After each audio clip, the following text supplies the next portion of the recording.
Welcome to your student teaching course, and this is such an exciting course. I love to teach it. I love to walk with you through the last step of your journey.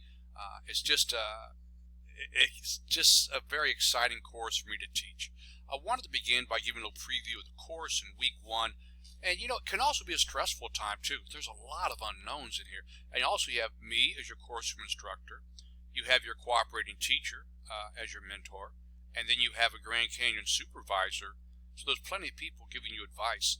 I try to facilitate and coordinate all that because your classroom experience with your teacher there, your mentor teacher and your supervising teacher, they know you're teaching.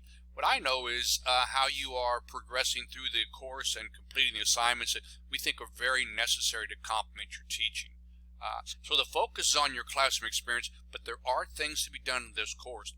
The path is really a good place to begin. If you look at the different materials, the text is very practical text. We'll refer to that throughout the course. It's downloadable there. The step template, you are going to work with this different assignments throughout the course. You are going to do some video recording that has permission slips. We'll talk more about that. Professional disposition. Here's a little resource, Communities of Education Support Group. You are going to create a portfolio online here. The student teaching manual is one that you have. The clinical practice evaluation, that's where your supervisor, your Grand Canyon supervisor, will come 4 times to supervise you.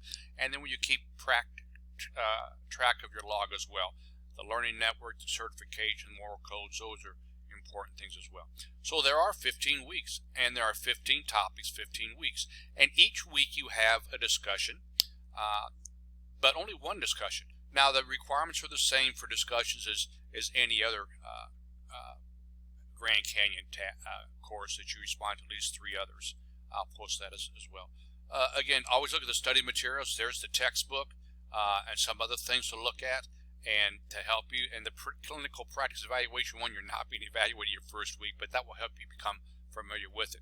Clicking on the task, you're going to have a scavenger hunt where you go to the PLN, Professional Learning Network, and find things that will be helpful to you.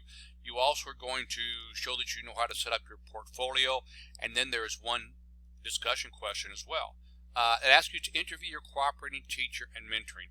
Now there's some flexibility here because a lot of you are waiting to be placed or just got placed, but these are the first week that you want to look ahead and try to get done. If you have any issues getting that done right away, please let me know and I'll coordinate with you.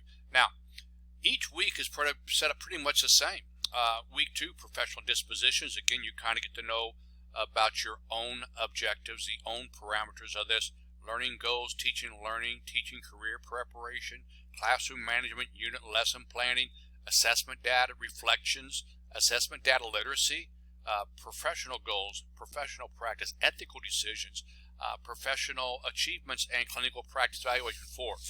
So it's a well set up course. Again, it's more or less I am facilitating your experience from the classroom. I think you'll do very well in it. I wish you best of luck, and again, I really look forward to working along with you this term and the success that I know you're going to have.